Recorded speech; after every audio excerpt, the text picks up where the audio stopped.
कैसे हो बेटा आप लोग? आज बेटा हम आगे की बात करें। कल क्रोमेटिन देख लिया था, क्रोमोसोम्स देख लिया था, क्रोमेटिन और क्रोमोसोम में डिफरेंस देख लिया था। तो इसके आगे हम बात करेंगे साइड क्रोमोसोम और न्यूक्लियोलस की बात करेंगे। तो थोड़ा सा देखें, जैसे कल हमने कहा था ये न्यूक्लियस है, ये न्यूक्लियस डबल मेम्ब्रेन बाउंड है, ऑर्गेनल है, और इसमें ये देखो ये दो अलग अलग मेम्ब्रेन हैं पैरेलल एक दूसरे के, जो न्यूक्लियर एनवेलप बनाती, ये दोनों मेम्ब्रेन। हमने कल कहा था कि बेटा इसमें कुछ धागे होते हैं जो क्रोमेटिन धागे होंगे, ऐसे धागे के फॉर्म में क्रोमेटिन होते हैं। तो ये जो क्रोमेटिन है ये आफ्टर रेप्लिकेशन,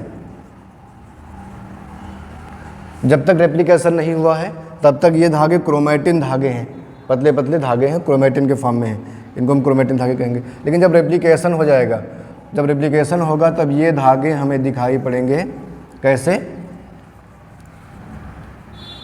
क्रोमोसोम के फॉर्म में, क्योंकि अब जब रेप्लिकेशन होगा तो डीएनए डबल हो जाएगा, और डीएनए डबल हो जाएगा तो अब यहाँ पर क्रोमोसोम आ जाएंगे, ये क्रोमोसोम है।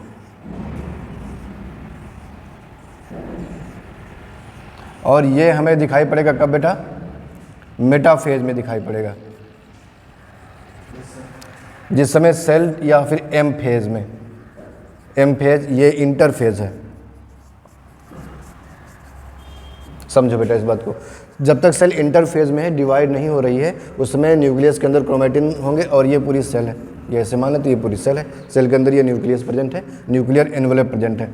लेकिन जब एम फेज आएगी, एम फेज के पहले ही प्रोफेज के लास्ट में ये न्यूक्लियर एनवेलप जो है वो डिसअपियर हो जाता है, और ये पूरा जो क्रोमेटिन धागे हैं अब ये क्रोमोसोम बन जाते हैं, और फिर यहाँ पर हो जाते हैं, कहाँ पर? सेल में, साइटोप्लाज्म में फ्री हो जाते हैं। देखो क्या है, जब तक न्यूक्लियस है तब तक क्रोमोसोम नहीं है, जब क्रोमोसोम है तब न्यूक्लियस नहीं है। यहाँ पे जब न्यूक्लियस है तो हमें क्रोमोसोम नहीं मिलेगा, क्रोमेटिन मिलेंगे, और जब यहाँ पर क्रोमोसोम मिल रहे हैं तो यहाँ पर अब न्यूक्लियस नहीं है, क्योंकि न्यूक्लियर मेम्ब्रेन नहीं है, है ना बेटा? इसलिए यहाँ पर न्यूक्लियर मेम्ब्रेन आप डिसअपियर हो चुकी है, तो ये पूरा साइटोप्लाज्म में एक जैसा यूनिफॉर्मली ऐसे ही फ्रीली इसमें मूव कर रहे हैं। अब बेटा क्या होगा, अब जो ये क्रोमोसोम है, क्रोमोसोम में देखोगे कि दो क्रोमेटिड है, और दो क्रोमेटिड आपस में एक पॉइंट पे जुड़े हुए हैं, जिसको हमने कहा था सेंट्रोमियर। सेंट्रोमियर की पोजीशन के हिसाब से हमने ये तुम्हें 5 टाइप्स के क्रोमोसोम बताए थे, सॉरी 4 टाइप्स के बताए थे। एक हमने कहा था मेटासेंट्रिक, एक हमने कहा था सब मेटासेंट्रिक, और एक कहा था एक्रोसेंट्रिक, और एक कहा था टिलो सेंट्रिक। मेटासेंट्रिक वो होगा जहाँ पर सेंट्रोमियर बिल्कुल बीच में होगा, सब मेटासेंट्रिक वो होगा जहाँ पर सेंट्रोमियर थोड़ा सा किनारे पर होगा, एक्रोसेंट्रिक वो होगा जो बिल्कुल किनारे पर होगा,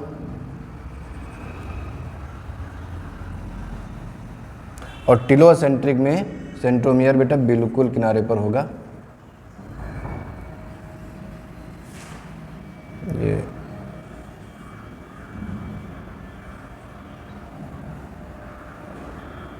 ये क्रोमोसोम।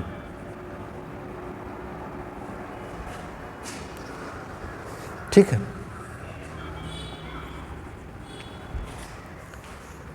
यहाँ तक बात हुई थी बेटा। अब हम इसके आगे बढ़ते हैं और देखते हैं साइड क्रोमोसोम क्या होता है। अब ये जो क्रोमोसोम हम बना रहे हैं ये टिपिकल स्ट्रक्चर है क्रोमोसोम का। अगर ऐसे क्रोमोसोम हम दिखा रहे हैं, ये क्रोमोसोम है,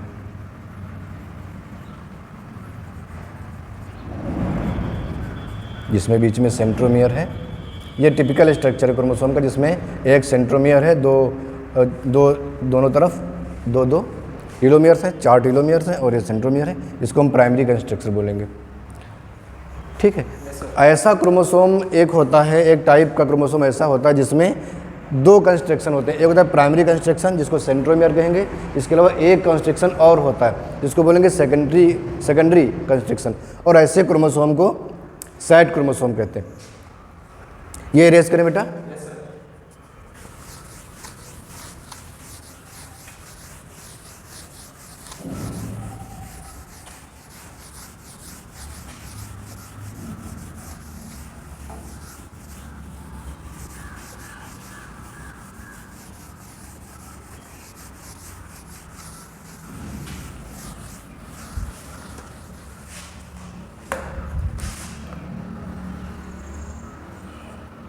देखो ये क्रोमोसोम है बेटा, तो ये क्रोमोसोम एक टिपिकल क्रोमोसोम है जिसमें सेंट्रोमियर है, केवल एक ही कंस्ट्रक्शन है। तो ये नॉर्मल ऐसे मोस्टली क्रोमोसोम ऐसे ही होते हैं, लेकिन कुछ क्रोमोसोम ऐसे होते हैं जिसमें कि 2 कंस्ट्रक्शन होते हैं।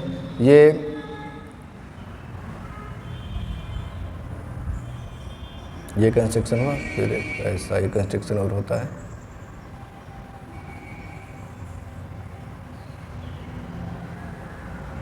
तो ये होता है प्राइमरी कंस्ट्रक्शन और ये होता है सेकेंडरी।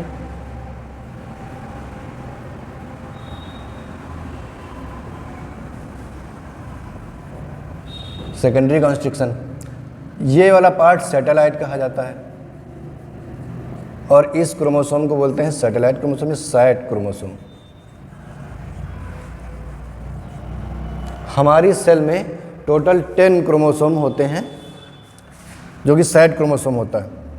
13, 14, 15 और 21, 22। 13,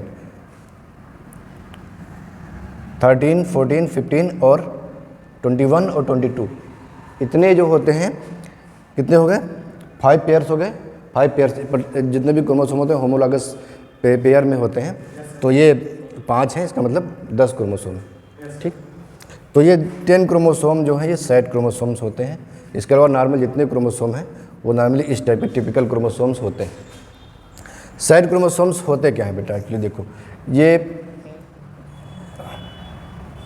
डीएनए है क्रोमोसोम,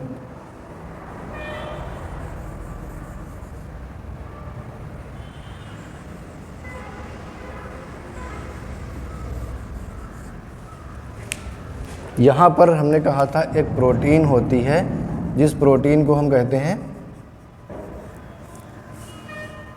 कोहेसिन प्रोटीन, और यहाँ पर होता है इधर काइनेटोकोर।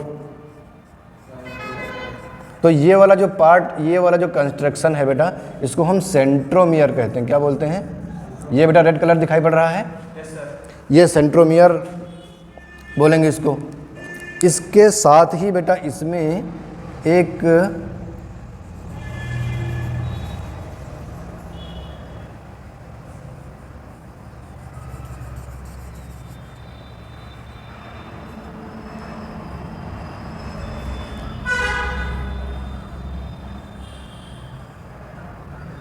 ये पूरा तुम्हारा सेंट्रोमियर है, ये क्रोमोसोम है।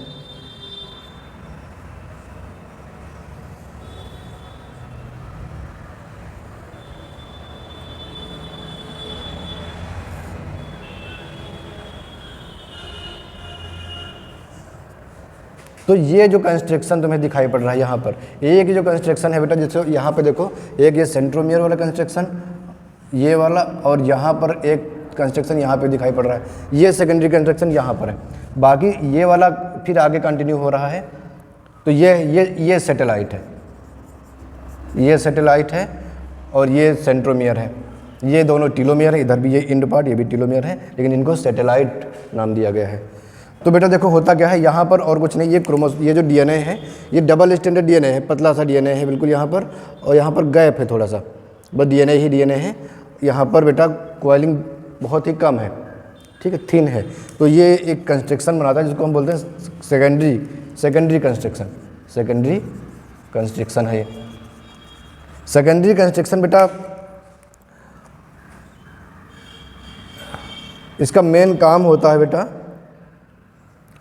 आरएनए का फॉर्मेशन करना।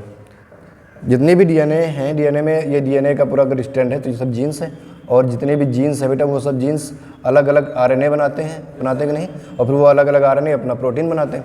तो ये जो आरएनए यहाँ का जो ये वाला जो पार्ट है बेटा, इसमें बहुत सारे ऐसे जीन होते हैं जो आरएनए बनाते हैं। क्या बनाते हैं? आरएनए। और फिर ये आरएनए जब बन जाते हैं बहुत से, और फिर प्रोटीन बाहर से आती है, प्रोटीन साइटोप्लाज्म में बनती है। और ये प्रोटीन, क्योंकि देखो एमआरएनए बनेगा तो वो न्यूक्लियर पोर से बाहर निकलेगा साइटोप्लाज्म में, टीआरएनए बनेगा तो वो न्यूक्लियर पोर से बाहर निकलेगा साइटोप्लाज्म में जाएगा, लेकिन आरएनए बाहर नहीं जाता है, न्यूक्लियस के अंदर ही रहता है, ठीक है। और प्रोटीन बाहर से आती है। देखो जैसे कि ये न्यूक्लियस हम इधर बनाएं, ये सेल है, ये न्यूक्लियस है। तो अब न्यूक्लियस के अंदर बेटा ये क्रोमोसोम है, ये सेट क्रोमोसोम है, ये सेट क्रोमोसोम है। तो यहाँ पर कुछ जीन्स हैं जो कि क्या बनाएंगे, आरएनए बनाएंगे। क्या बनाएंगे, आरएनए बनाएंगे। और फिर यहाँ पे जो ये न्यूक्लियर पोर हैं, इनसे बेटा ये प्रोटीन आएगी। क्या आएगी, ये प्रोटीन। क्योंकि प्रोटीन सिंथेसिस कहाँ हुआ है, प्रोटीन सिंथेसिस हुआ है साइटोप्लाज्म के अंदर। ठीक है, अब यहाँ पर बेटा क्या होगा, यहाँ पर ये जो आरएनए है, ये आरएनए प्रोटीन के साथ मिल करके राइबोसोम की सब यूनिट्स का असेंबल करेंगे। ठीक है, राइबोसोम की असेंबली जो होती है वो यहाँ पे होती है। कहाँ पर, न्यूक्लियस के अंदर। ठीक है, तो राइबोसोम किससे बना होता है, ये बेटा बना होता है प्रोटीन से और आरएनए से। आरएनए माने राइबोसोमल आरएनए प्लस प्रोटीन, दोनों से मिलकर के बनेगा राइबोसोम। अब जैसे ये देखो, ये जो पार्ट है डीएनए का, देखो ये क्या है, क्रोमोसोम। डीएनए ही तो है, डीएनए का कंडेंस्ड फॉर्म है, कंडेंसेशन हुआ है और ये बन गया है क्रोमोसोम।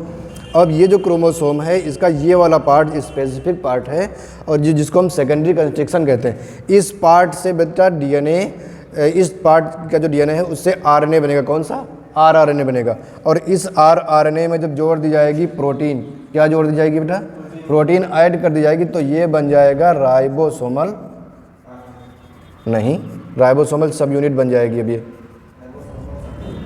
राइबोसोम में 2 सब यूनिट होती हैं, चाहे 70S हो चाहे 80S हो, दोनों में 2-2 सब यूनिट्स होती हैं। ठीक है, अब ये जैसे हमारी सेल में 80S राइबोसोम है, तो उसमें एक छोटी सब यूनिट होती है, एक बड़ी सब यूनिट होती है। तो ये बेटा जो होती है, ये होती है 40S और ये होती है 60S। ठीक है, तो ये पूरा हो जाता है हमारा 80S राइबोसोम। ठीक है, और ये यहाँ पर बेटा क्या होगा, ये राइबोसोम, ये जो आरएनए बनते चले जाएंगे, तो फिर ये प्रोटीन बाहर से जाएगी। अब ये प्रोटीन बाहर से जाएगी, तो अब ये आरएनए और प्रोटीन दोनों मिल करके क्या बनाएंगे, राइबोसोमल सब यूनिट बना देंगे। और दोनों जब बनाएंगे तो मैग्नीशियम, अब ये राइबोसोम सब यूनिट बाहर निकलती हैं, और ये मैग्नीशियम, यहाँ मैग्नीशियम प्लस Mg++, ये इनसे ये हेल्प करता है दोनों को असेंबल करने में। तो राइबोसोम की दोनों सब यूनिट आपस में जोड़ करके राइबोसोम बना देती। क्लियर है? Yes sir. अब ये होता कहाँ पर है, न्यूक्लियस के जिस पार्ट में होता है, जहाँ पर ये साइड क्रोमोसोम होगा बेटा, साइड क्रोमोसोम वहीं पर होगा। क्या सभी क्रोमोसोम, जितने हमारे बॉडी में 46 क्रोमोसोम होते हैं सेल में, हालांकि हम देखो नॉर्मली हम यही कहते हैं कि सेल के अंदर, न्यूक्लियस के अंदर 46 क्रोमोसोम होते हैं, लेकिन एक्चुअली वो क्रोमेटिड के, अभी हमने दिखाया था, क्रोमेटिड के फॉर्म में होते हैं। क्रोमोसोम तभी बनेंगे जब सेल क्या होगी, डिवाइड कर रही होगी। ठीक है, डिवाइडिंग सेल में क्रोमोसोम दिखाई पड़ते हैं, वो भी मेटाफेज के अंदर हमें दिखाई पड़ते हैं। तो नॉर्मली सेल के अंदर जब ये क्रोमोसोम हैं, तो ये इनमें बेटा कौन कौन से 46 क्रोमोसोम है टोटल, 46 में से कितने क्रोमोसोम हैं जो आरएनए बनाते हैं? क्या सभी आरएनए बना लेते हैं? नहीं, केवल ये 10 क्रोमोसोम जो हमने लिखे हैं, 13, 14, 15 नंबर के, ये जो क्रोमो, अब देखो ये पेयर में है, मान लो ये पहला, ये फर्स्ट क्रोमोसोम है, तो फर्स्ट, ये भी फर्स्ट क्रोमोसोम, ये भी फर्स्ट क्रोमोसोम है, ये फर्स्ट पेयर है, ये सेकेंड पेयर, फिर ऐसे ऐसे करके 23 पेयर हो जाते हैं। ठीक है, तो ये इतने 5 पेयर्स क्रोमोसोम, 5 पेयर में कौन सा, 13 नंबर का, 14 नंबर का, 15 नंबर का और 21 और 22 नंबर के क्रोमोसोम जो होते हैं वो सेड क्रोमोसोम होते हैं। इसके अलावा जितने भी क्रोमोसोम वो टिपिकल क्रोमोसोम है। तो ये 10 क्रोमोसोम, कितने क्रोमोसोम, 5 जोड़े, यानी 10 क्रोमोसोम हैं जो कि क्या बनाएंगे, आरएनए बनाते हैं, राइबोसोम की असेंबली में हेल्प करते हैं। ठीक है, क्लियर है इतना?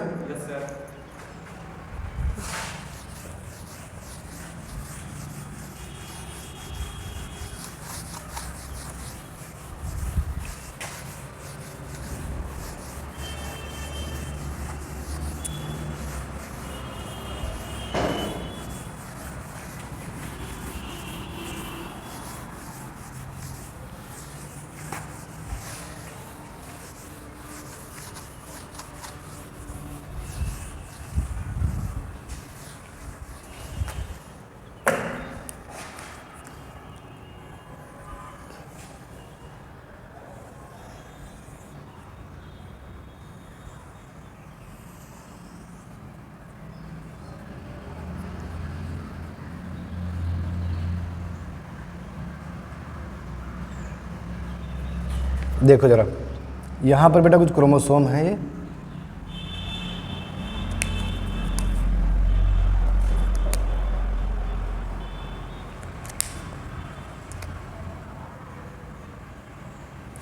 ये क्रोमोसोम हमने दिखाया है साइड क्रोमोसोम ये न्यूक्लियस के अंदर। अब यहाँ पर बेटा देखो ये जो इतना पार्ट है ये सेकेंडरी कंस्ट्रक्शन है, यहाँ पर हमने दिखाया है प्राइमरी कंस्ट्रक्शन मतलब सेंट्रोमियर। अब ये वाला जो पार्ट है बेटा इसका, या इसको हम अगर दोनों क्रोमेटिड दिखाएं तो ये दोनों क्रोमेटिड हम ऐसे दिखा सकते हैं,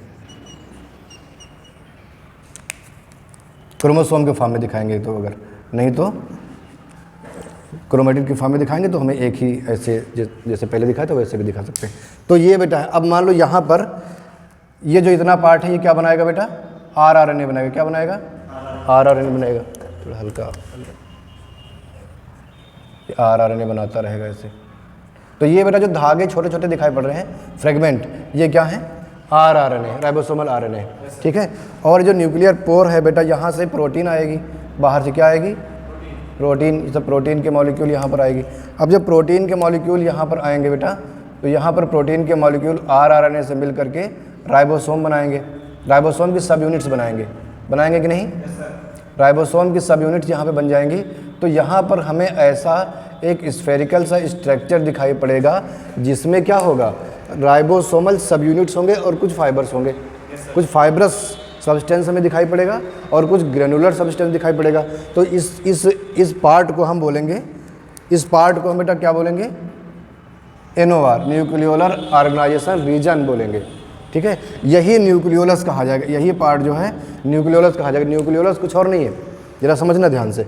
वह साइड क्रोमोसोम के अराउंड जितना भी ये जो आरआरएनए बन रहा है, प्रोटीन आ रही है और फिर मिलकर के राइबोसोमल सब यूनिट्स बन रहे हैं, तो ये जो राइबोसोमल सब यूनिट्स का जमाव हो जाएगा, ये एक स्फेरिकल सा स्ट्रक्चर दिखाई पड़ने लगेगा ऐसा।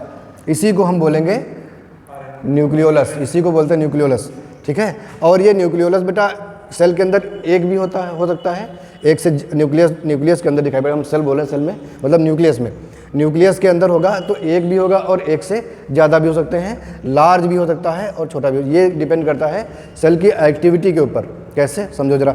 जो सेल ज़्यादा एक्टिव होगी, मतलब जो ज़्यादा प्रोटीन बना रही होगी, जिसको ज़्यादा प्रोटीन बनाना होगा उसको राइबोसोम की ज़रूरत पड़ेगी, क्योंकि प्रोटीन बनाने में राइबोसोम हेल्प करते हैं। अब ये जो राइबोसोम बनेंगे, ये राइबोसोम बेटा न्यूक्लियर पोर से बाहर आएंगे तो यहाँ पर मैग्नीशियम आयन की हेल्प से इनकी असेंबली होगी और ये बेटा एमआरएनए पे जुड़ करके ये क्या करेंगे, प्रोटीन की सिंथेसिस करवाएंगे, ठीक है। प्रोटीन की सिंथेसिस, क्योंकि यहाँ पर ये यूनिट है, यहाँ पे टीआरएनए होता है, यहाँ पर आरएनए यहाँ पर रहता है और यहाँ पर ये कोडान एमआरएनए का, और इसमें टीआरएनए पर एंटी कोडान और प्लस एक अमीनो एसिड, और ऐसे अमीनो एसिड बनते रहेंगे, ऐसे सकता रहेगा ये। तो हम हालांकि ये प्रोटीन सिंथेसिस हम पढ़ेंगे, तुम लोग 12th में पढ़ोगे, है ना। अब ये सेल टॉपिक चल रहा है तो इसमें थोड़ा सा हम एक इशारा कर रहे हैं, प्रोटीन सिंथेसिस। तो प्रोटीन सिंथेसिस में राइबोसोम की ज़रूरत पड़ेगी कि नहीं पड़ेगी, राइबोसोम नहीं होंगे तो प्रोटीन नहीं बन पाएगी। तो जब प्रोटीन जितना ज़्यादा बनाना होगा, सेल जितनी एक्टिव होगी, उस समय बेटा उस सेल को उतना राइबोसोम बनाना पड़ेगा यहाँ पर ना। तो राइबोसोम बनाएगा, तो हमने कहा था अभी थोड़ी देर पहले कि यहाँ पे जो जीन है, ये जो सेकेंडरी कंस्ट्रक्शन पर ये जो बेटा जीन है, ये जीन बहुत से मल्टीपल जीन हैं जो कि आरएनए की सिंथेसिस करते हैं। क्या करते हैं, आरएनए की सिंथेसिस करते हैं। लेकिन ये सभी जीन हमेशा एक्टिव नहीं होते हैं, जीन स्विच ऑफ रहते हैं। जीन तब ऑन होते हैं जब इनकी ज़रूरत पड़ती है, जब प्रोटीन बनाने की ज़रूरत पड़ती है तब ये जीन एक्टिव होकर के राइबोसोम बनाते हैं। पहले आरएनए बनाएंगे, फिर आरएनए बाहर से प्रोटीन आकर यहाँ से साइटोप्लाज्म से फिर यहाँ पर राइबोसोम बनाती है, और राइबोसोम जब बनते हैं, अब वो राइबोसोम बाहर आकर के प्रोटीन बनाते हैं। तो जब जितनी ज़्यादा सेल एक्टिव हो जाती है तो वो ये जीन उतने ज़्यादा एक्टिव हो जाते हैं। अभी एक है, देखो जिससे हम यहाँ पर बनाया हमने एक, तो इस पार्ट में कुछ ही जीन एक्टिव हुए तो थोड़े से यहाँ पर ग्रेन्यूल्स हमें दिखाई पड़ रहे हैं। तो ये भी एनओआर है, न्यूक्लियर रीजन है, सॉरी न्यूक्लियर ऑर्गेनाइजेशन रीजन है। तो यहाँ पर जो न्यूक्लियस बनेंगे, अब छोटा सा पार्ट है, अब बड़ा है, धीरे धीरे जितना भी एक्टिविटी बढ़ती जा रही है सेल की, तो यहाँ पर ये भी इसका ये लार्ज होता चला जाएगा, ठीक है। उसी तरह बेटा अब देखो अभी एक ही है, फिर बहुत से, मान लो ये एक क्रोमोसोम है, फिर ये उसी का ये दूसरा क्रोमोसोम है, उसी का पेयर है ये, ठीक है। तो एक में ये न्यूक्लियोलर रीजन जो है बेटा यहाँ पर एक्टिव है, इसका भी एक्टिव हो जाएगा। अभी एक से काम चल रहा है, अभी ज़्यादा जब ज़रूरत पड़ेगी तो और जीन ऑन हो जाएंगे, ठीक है। क्लियर है कि नहीं, साथ ही हाथ बढ़ाना, एक अकेला थक जाएगा, मिलके बोझ उठाना, है ना।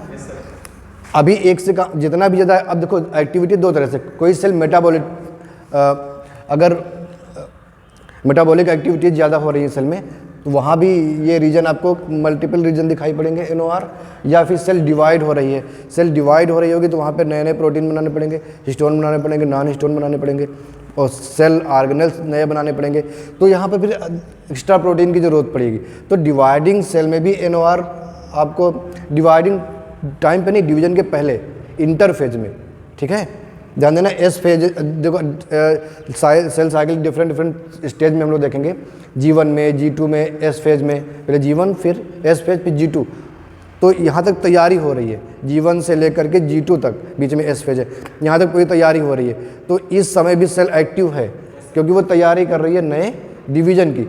M फेज में फिर ये क्रोमोसोम के फॉर्म में दिखेगा, न्यूक्लियर मेम्ब्रेन एब्सेंट हो जाएगी, डिसअपियर हो जाएगी, और फिर ये सेल डिवाइड होगी, क्रोमोसोम का सेपरेशन होगा वहाँ पे केवल। तो जब इस समय जब सेल डिवीजन की तैयारी कर रही है उस समय भी हमें न्यूक्लियर रीजन दिखाई पड़ेंगे NOR, और जिस समय सेल मेटाबॉलिकली एक्टिव है उस समय भी हमें NOR दिखाई पड़ेंगे, ठीक है। तो ये क्या है, न्यूक्लियोलस है। क्लियर है बेटा? NCERT कहती है कि न्यूक्लियोलस एक ऐसा पार्ट है जो कि न्यूक्लियर मेम्ब्रेन इसमें नहीं, किसी मेम्ब्रेन बाउंड नहीं है ये, ठीक है, मेम्ब्रेन बाउंड नहीं है, और ये रेस्ट ऑफ द साइटोप्लाज्म के साथ ये कांटेक्ट में रहती है, ठीक है। और ये कई न्यूक्लियोलस इसमें न्यूक्लियोलाई हो सकते हैं। क्लियर है ना?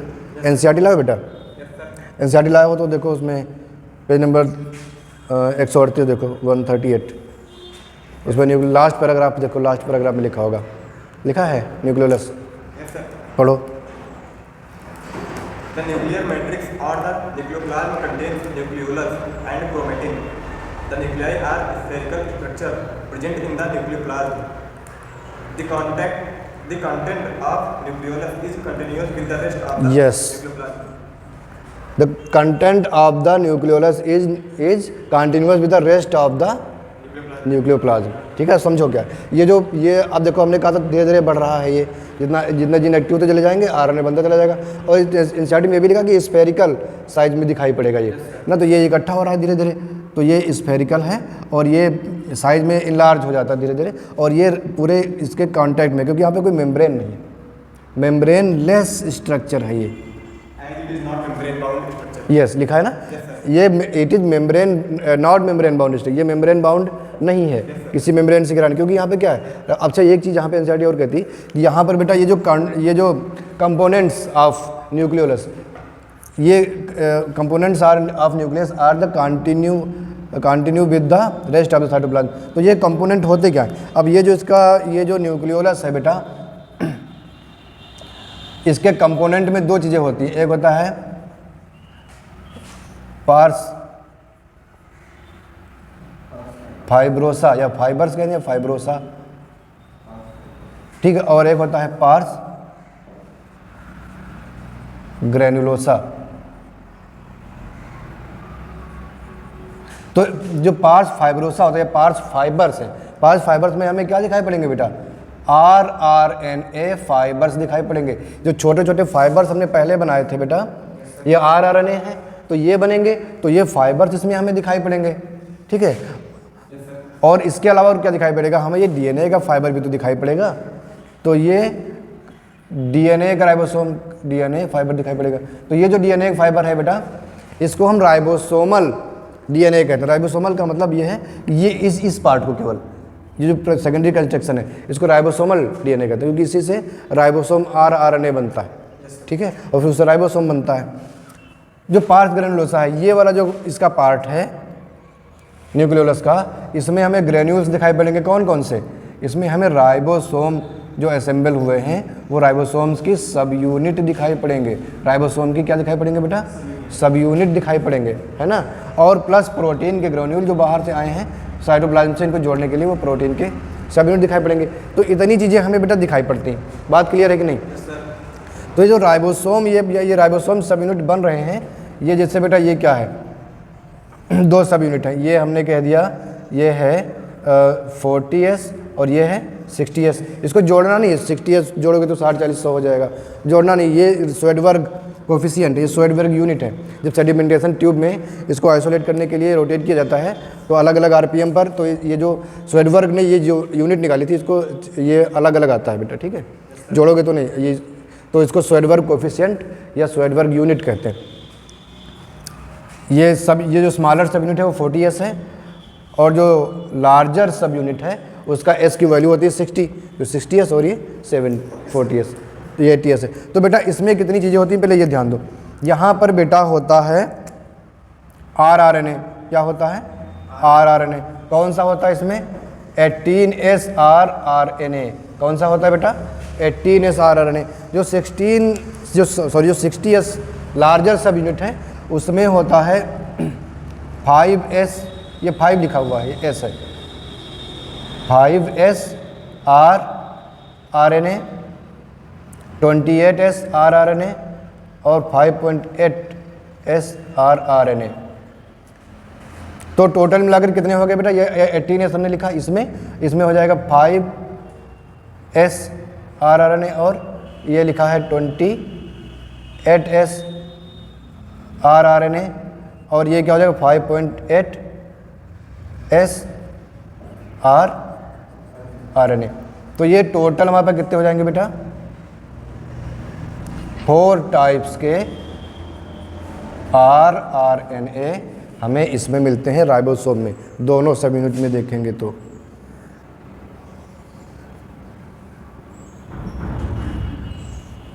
ठीक है बेटा, इस तरह से। अब प्रोटीन कितने टाइप की होती है, इसमें बेटा लगभग 20 टाइप्स की प्रोटीन होती है। देखो हमने क्या कहा था, राइबोसोम बनते हैं rRNA से और प्रोटीन से, तो इसमें प्रोटीन जो होगी rRNA, तो हम देख रहे 4 टाइप के rRNA होते हैं, 20 टाइप्स की प्रोटीन इसमें होती है और लगभग होगी 50 टाइप्स की प्रोटीन यहाँ पे दिखाई पड़ रहा है। तो ये 20 टाइप्स की प्रोटीन ये होगी और 50 टाइप्स की प्रोटीन यहाँ पर होती है। तो ये दोनों तरह की प्रोटीन हमें इसमें यूज होती तब जाके पूरा राइबोसोम बनता है। 2 चीज़ें, एक तो rRNA, दूसरा क्या यूज हुआ है प्रोटीन।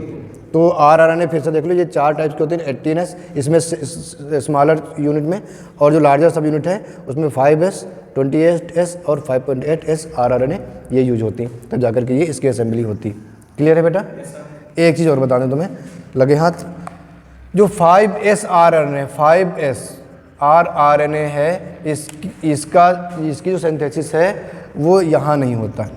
जो साइड क्रोमोसोम है जिनको हमने नाम लिया था अभी 13, 14, 15 और ये 21 और 22, ये जो 5 पेयर हैं यानी टोटल 10 क्रोमोसोम हैं, उनमें से कोई भी क्रोमोसोम 5S rRNA की सिंथेसिस नहीं करता है। ये कौन करता है?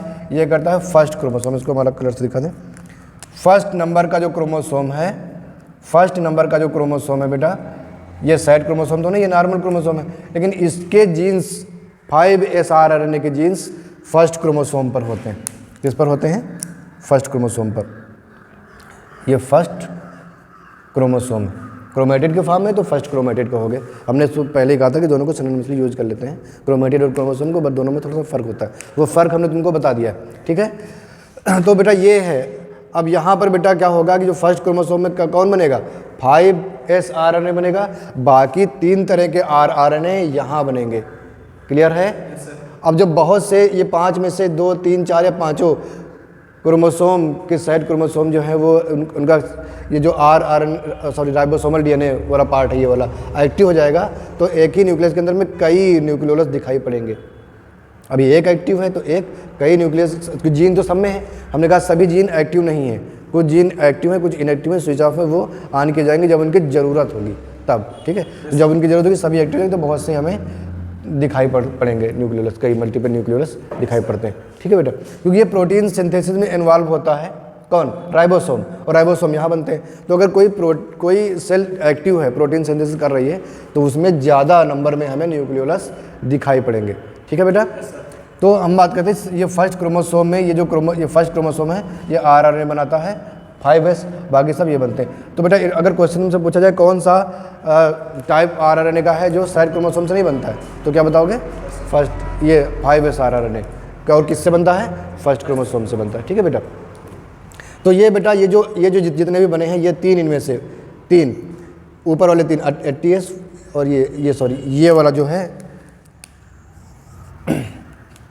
इसको छोड़ करके बाकी 3 जो बच्चे ये न्यूक्लियोलर ऑरिजिन यानी न्यूक्लियोलस में बनते हैं, और बाकी ये एक्स्ट्रा न्यूक्लियोलर है। ये वाला 5s क्या है, ये एक्स्ट्रा न्यूक्लियोलर है, एक्स्ट्रा